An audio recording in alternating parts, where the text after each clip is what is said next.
El siguiente programa es para toda la familia. No contiene escenas de sexo ni violencia.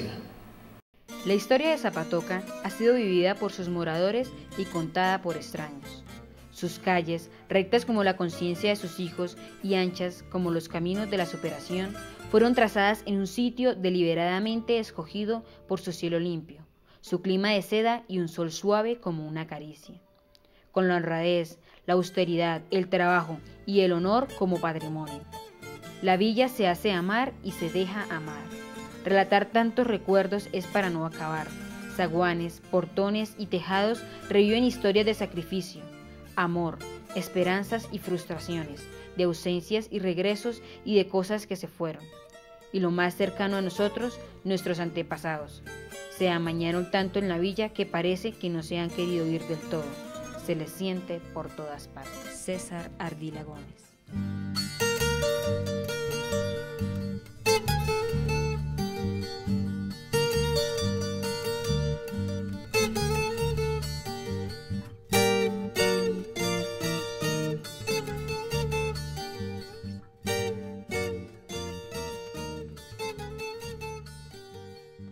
Bienvenidos. En el programa de hoy vamos a conocer cómo fue la Zapatoca en los tiempos de la Revolución de los Comuneros. Pero antes vamos a escuchar la primera descripción de Zapatoca publicada en el siglo XVIII. Veamos entonces qué nos cuenta el cura Oviedo en sus cualidades y riquezas del nuevo reino de Granada sobre la Zapatoca de los primeros años de su existencia, o sea, hacia 1760. Esta quizás la única descripción que hay sobre la ciudad en el siglo XVIII. Zapatoca.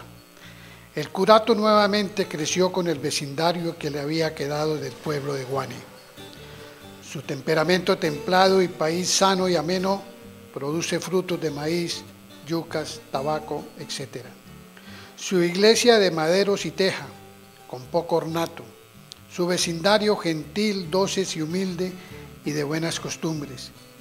Tiene buenas tierras aptas para ganados, vacunos y mulas. Rentará a su párroco con su ordinario estipendo, pero estos pagan peso de a 9 reales en géneros de 800 pesos anuales, e irá en aumento, y lo colocamos en curato de tercer orden por estar un poco retirado. Está en los confines y lindando con las montañas que endilgan para el río Magdalena y hacia donde fue la ciudad franca de León. El historiador Manuel Briceño relata en un libro que él escribió llamado Los Comuneros en el año de 1880, cómo en el año de 1781 acamparon alrededor de Zipaquirá 20.000 patriotas. Este grupo de patriotas estaba compuesto por representantes de 66 ciudades. En la lista de ciudades aparece Zapatoca con 50 soldados patriotas. Dice también la historia que el capitán de estos soldados de Zapatoca era don Miguel Vesga. El 14 de septiembre de 1782, Berbeo hace unas declaraciones en las cuales también da como capitán de los Zapatocas al señor Miguel Vesga. Tal vez en esa época no existieron en Zapatoca demostraciones, ni cabildos abiertos, ni tumultos callejeros, quizás por no herir los sentimientos del párroco Acevedo de la Parra, quien era seguidor del rey Fernando VII. Escuchemos entonces lo que dice en la revista Zapatoca en el año de 1946 el historiador Zapatoca, el doctor Mario Acevedo Díaz. Y así llegamos a la época de nuestra emancipación.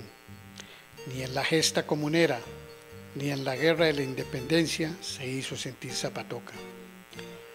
Allí no hubo pronunciamientos, ni cabildos abiertos, ni tumultos callejeros, ni acto alguno de rebelión contra la autoridad real. Las ideas disolventes que hervían en el Socorro y se desparramaban por todos los pueblos adyacentes no lograban salvar aquella frontera geográfica y espiritual que era el río Suárez para las gentes de Zapatoca.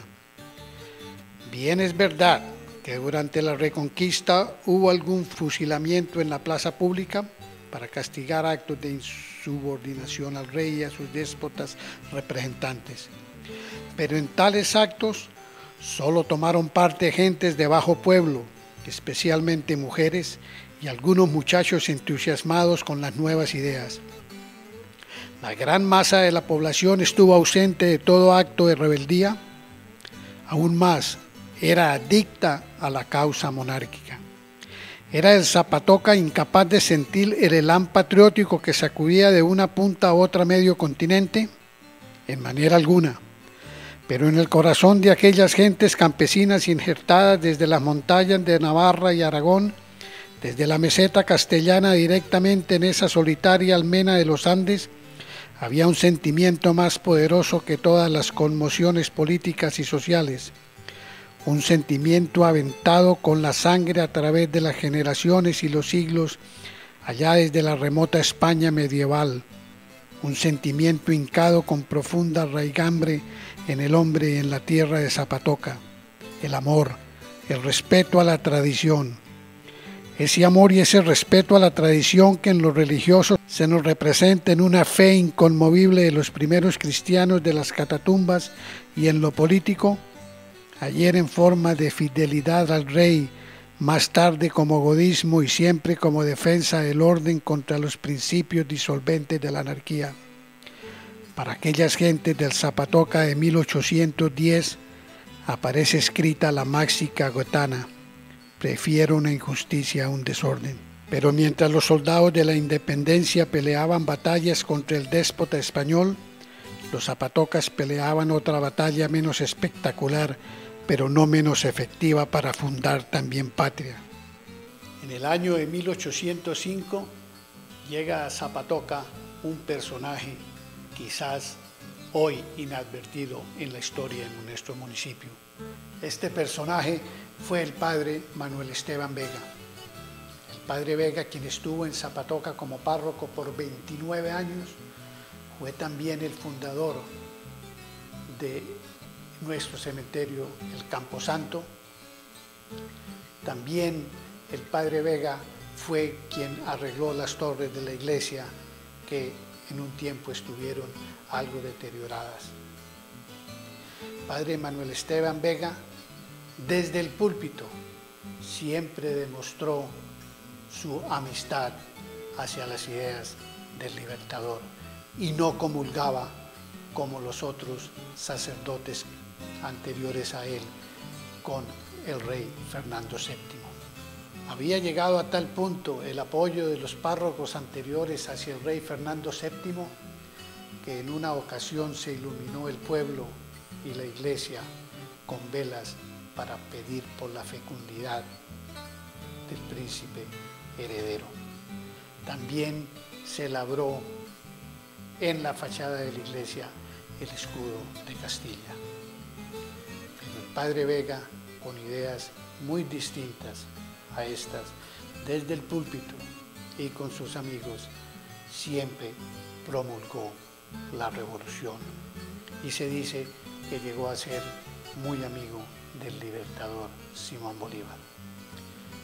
Estos actos del párroco Vega llevaron a que Murillo lo declarara una persona peligrosa para los españoles y ordenó que fuera detenido. Oigamos entonces las acusaciones y la defensa del padre Vega. El padre Vega en Zapatoca no hacía rogativas por la salud del rey, sino por la vida y triunfos del Libertador. Y era tan entusiasta partidario de la independencia que terminaba sus notas oficiales con la expresión salud y libertad.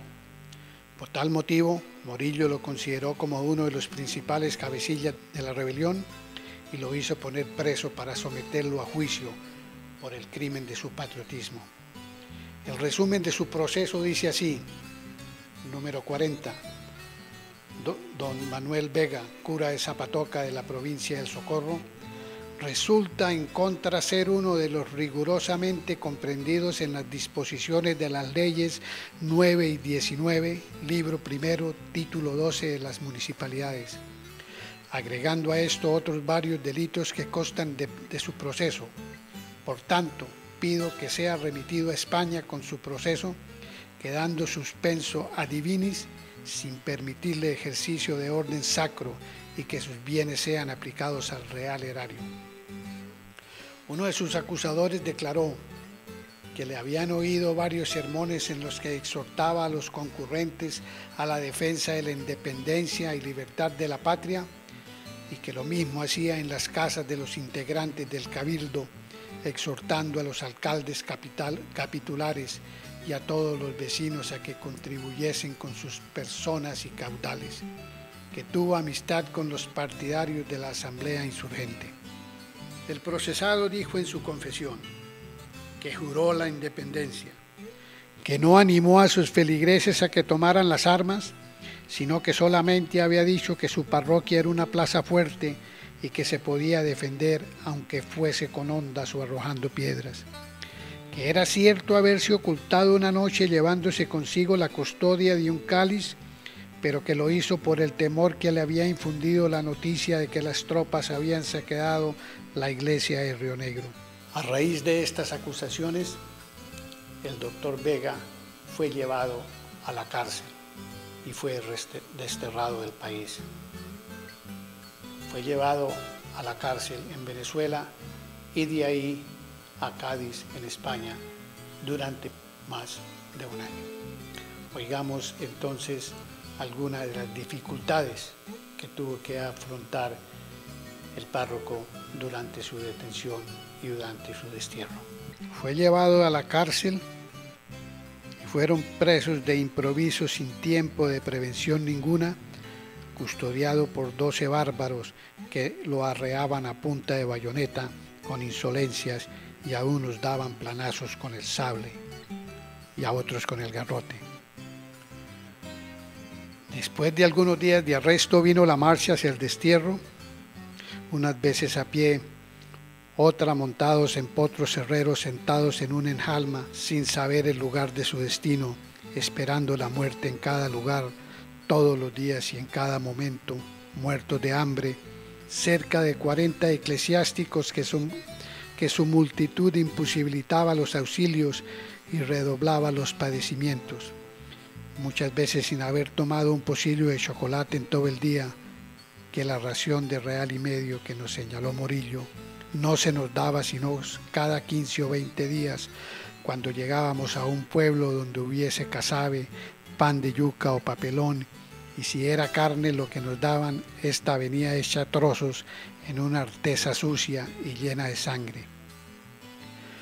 Fuimos encerrados en la bóveda número 19 de Portocabello, Venezuela, que todo el mundo sabe que está dentro del mar y que su humedad hace contraste mortal con su temperamento ardiente, encerrados 36 individuos en una sola pieza de 5 o 6 varas cuadradas, ajustados todos como ladrillos en un horno, tirados en el suelo, descansando la cabeza sobre la copa del sombrero, sin otro auxilio que un barril de agua en medio de la pieza y otro junto a él para las funciones naturales del cuerpo, que salía allí hasta las 24 horas en que se abría la puerta para pasar lista. El doctor Fernando Caicedo, que después llegó a ser arzobispo de Santa Fe, cuenta así el arribo a Cádiz. Después de 68 días de navegación penosa por el hambre y la sed que padecía en ella, reducido a galleta de munición, 2 cucharadas de arroz mal hecho, o por mejor decir crudo, al mediodía, desembarcamos en el muelle y allí nos trajeron rodeados de soldados que nos rodeaban con gritos y ultrajes, y a pie por un camino malísimo nos condujeron a ese castillo de San Sebastián que dista de la ciudad lo menos hora y media de camino. El doctor Vega estuvo año y medio prisionero en España antes de poder regresar a su parroquia aquí en Zapatoca. Mientras estuvo fuera, fue reemplazado pasado por otros dos párrocos. El párroco Vega, aunque no nacido en Zapatoca, sino en El Socorro, estuvo aquí 29 años y podemos decir que fue quizás el personaje más importante en la época de 1810. Padre Vega murió en Zapatoca en el año de 1834 y fue enterrado aquí en el Camposanto. La lápida del doctor Vega permaneció tirada en el suelo, rodeada de arbustos y haciendo de grada o escalón por mucho tiempo, hasta que hace unos meses, durante la filmación del programa sobre el Camposanto, la encontré tirada en el piso y con el apoyo del Centro de Historia la recuperamos y hoy está a la vista del público en el Camposanto. Como podemos ver, el Padre Vega fue quizás la persona más importante de esa época. Este ilustre párroco de Zapatoca, patriota de la independencia, coincidencialmente murió un 20 de julio en el año de 1834.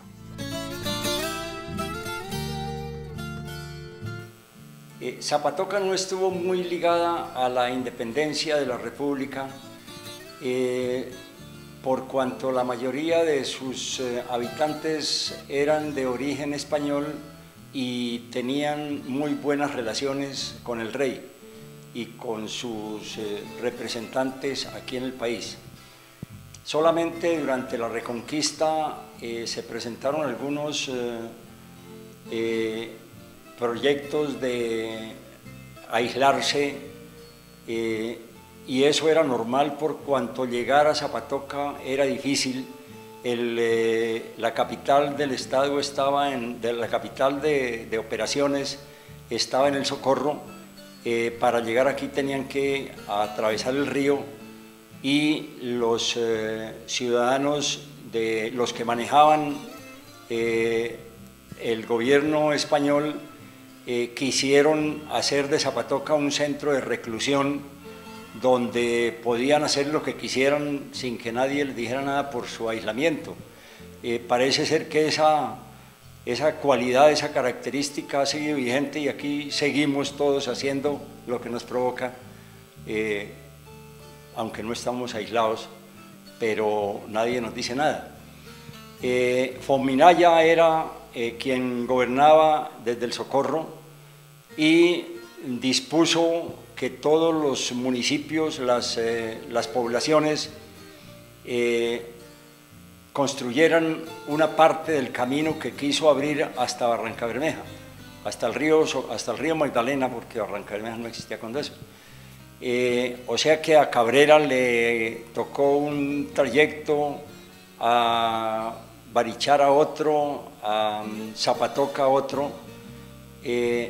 Los alcaldes tenían que abastecer de víveres y de herramientas y de personal para cumplir esa disposición.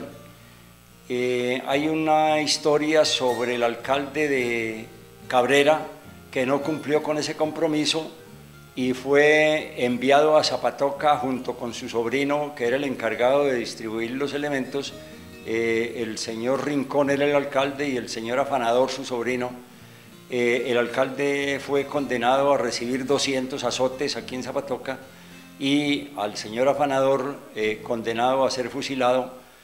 Estuvo aquí detenido en la cárcel durante la noche.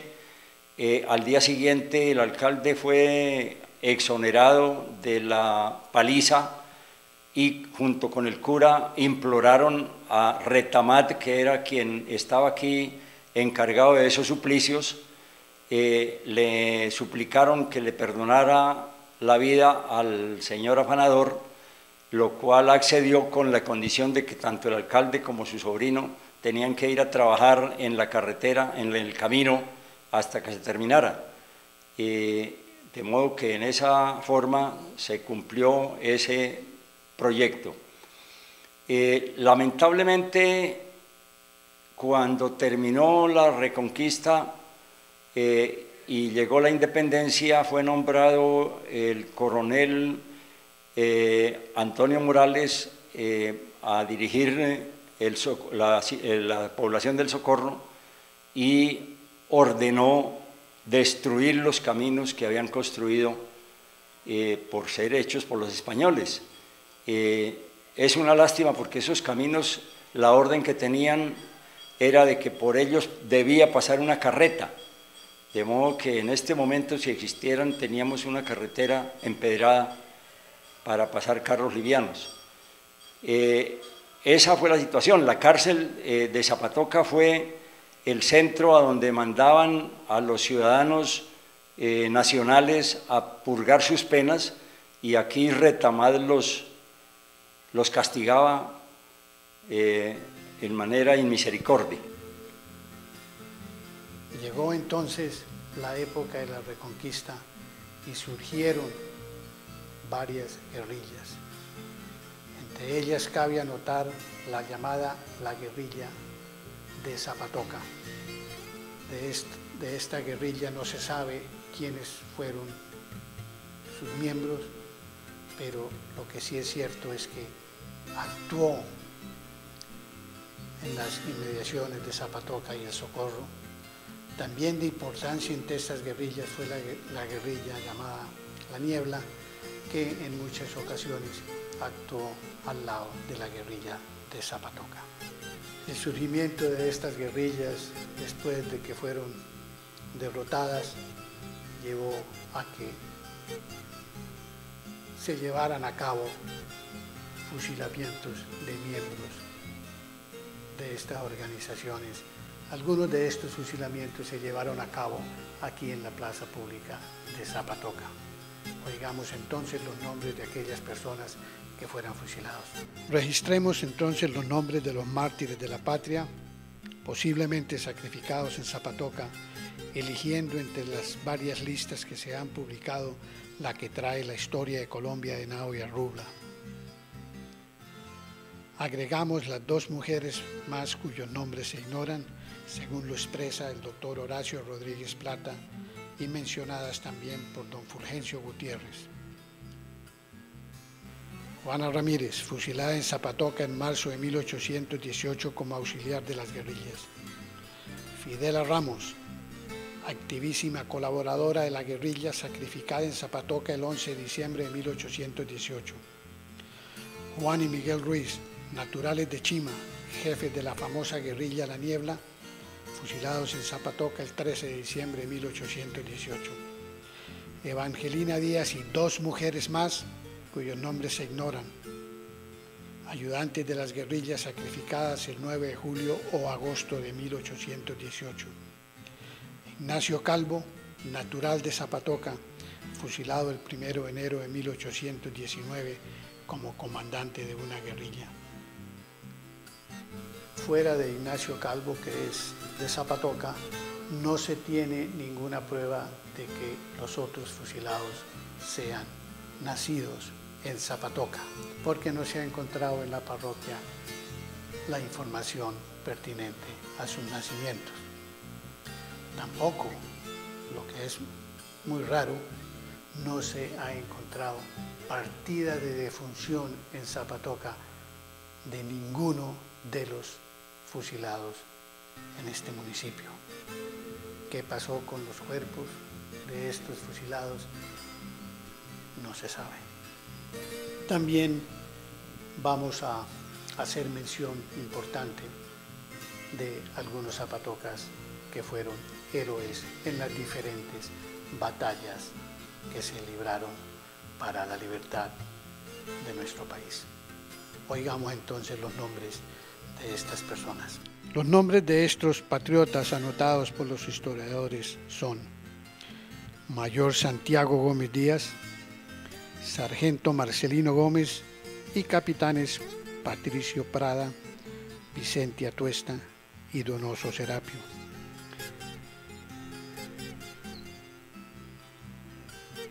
Solamente se ha podido constatar el origen zapatoca de los dos primeros. Oigamos. El mayor Santiago Gómez, hijo de los señores Carlos Gómez y María Nieves Díaz, nació en Zapatoca el 3 de julio de 1782. Este ilustre Zapatoca se alistó en el Ejército Libertador y llegó a obtener el grado de mayor. El historiador y poeta Carlos Arturo Díaz escribió: Santiago Gómez, mayor, que sin miedo y con valor y con ejemplar cariño, compañero de Nariño, en Palacé vencedor. Militó bajo el mando de don Antonio Nariño en el Alto Palacé, cerca de Popayán. En esta batalla, Sámano fue derrotado el 30 de diciembre de 1813, obligándolo a retirarse al tambo. El mayor Gómez Díaz siguió acompañando a Nariño en su triunfo en el heroico combate de Tacines, en mayo 9 de 1814. La actitud valerosa del mayor Santiago Gómez le mereció el honor de ser condecorado por el Libertador con medalla de oro y la entrega de una hermosísima espada. Esta espada, en cuya empuñadura finamente labrada en cobre tiene grabado el escudo de la Nueva Granada y cuyo acero lleva también en la parte superior hermosos adornos grabados en hondo. El mayor Santiago Gómez Díaz era el padre de doña Juana Inocencia Gómez, que casó con don Sixto Santamaría, y de estos nobles esposos nació don Zoilo Santamaría Gómez el 25 de junio de 1867. Don Zoilo vivía en la casa situada en la esquina fronteriza a la capilla de Santa Bárbara, de la cual fue síndico durante muchos años, y estuvo casado con doña Ana Rosa Serrano, y tuvieron una numerosa descendencia, entre la cual deslumbre el ilustre sacerdote Guillermo Santamaría Serrano. Don Sixto Santamaría y doña Juana Inocencia Gómez fueron también los padres de doña Dominga Santamaría, esposa del muy conocido paisano don Ambrosio Plata, quien vivió en una casa situada donde hoy es el Hogar San Antonio, con frente a la carrera 11. Estos últimos esposos fueron los progenitores de doña Aña Belén Plata Santamaría, quien casó con don Daniel González, y fueron los padres del ilustre Zapatoca, doctor Daniel González Plata. Los abuelos nos contaban que el mayor Gómez Díaz, quien sellada la independencia se radicó en Zapatoca, acostumbraba a lucir su uniforme e insignias militares y su hermosa espada en las fiestas religiosas y civiles como manifestación de su orgullo por haber luchado en los campos de la independencia y como homenaje de admiración y agradecimiento al libertador Simón Bolívar. Este venerable patricio murió en Zapatoca el 8 de septiembre de 1868 a la edad de 86 años. El segundo de los héroes identificados como Zapatoca, gloria de este terruño, fue el heroico joven Marcelino Gómez Rueda, hijo legítimo de don Gregorio Gómez y doña Catalina Rueda. Marcelino era de familia distinguida, pues así lo denotan el don y el doña antepuestos a los nombres de sus padres y padrinos, según la costumbre de aquella época.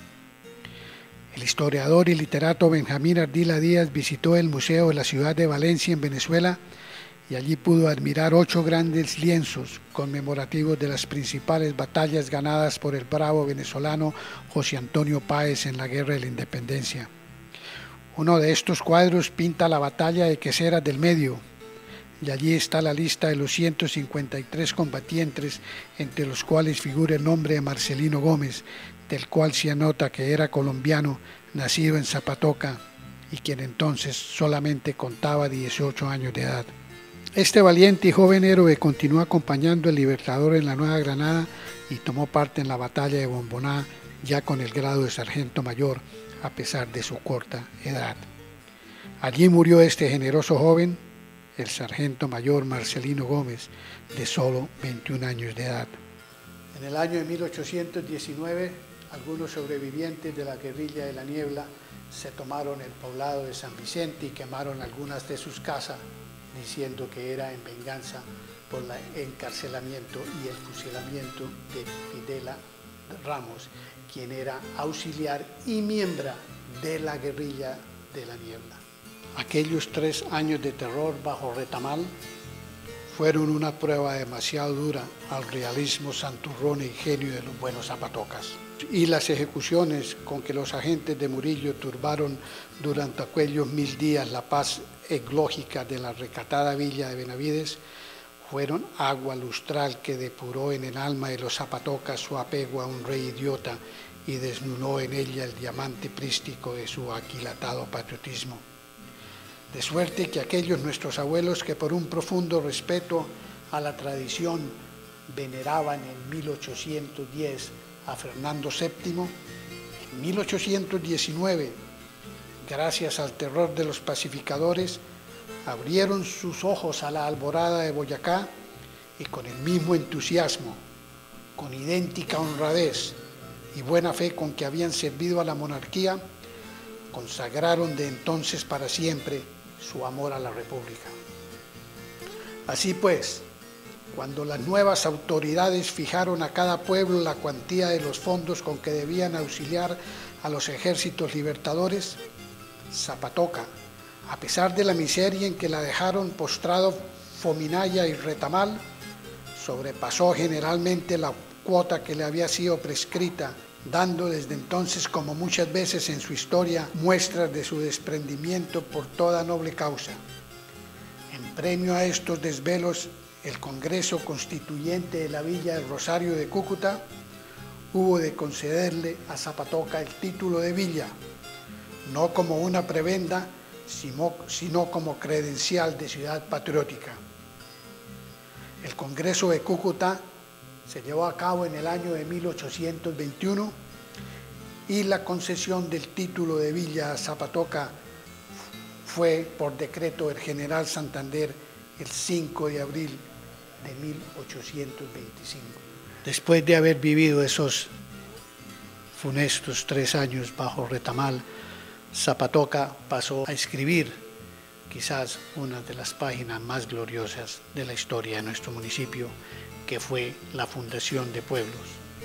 Esto lo hicieron los Zapatoca mientras en nuestros lugares los soldados de la independencia peleaban contra el yugo español. Zapatoca pasó entonces a ser la fundadora de Barranca Bermeja, de Betulia y de San Vicente. Muchas gracias.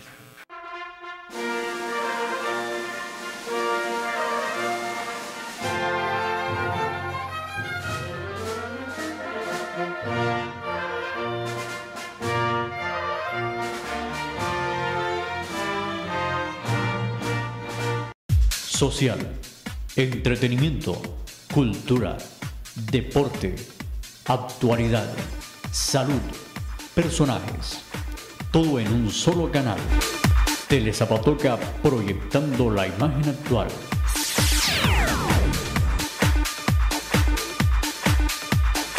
Telezapatoca es su canal.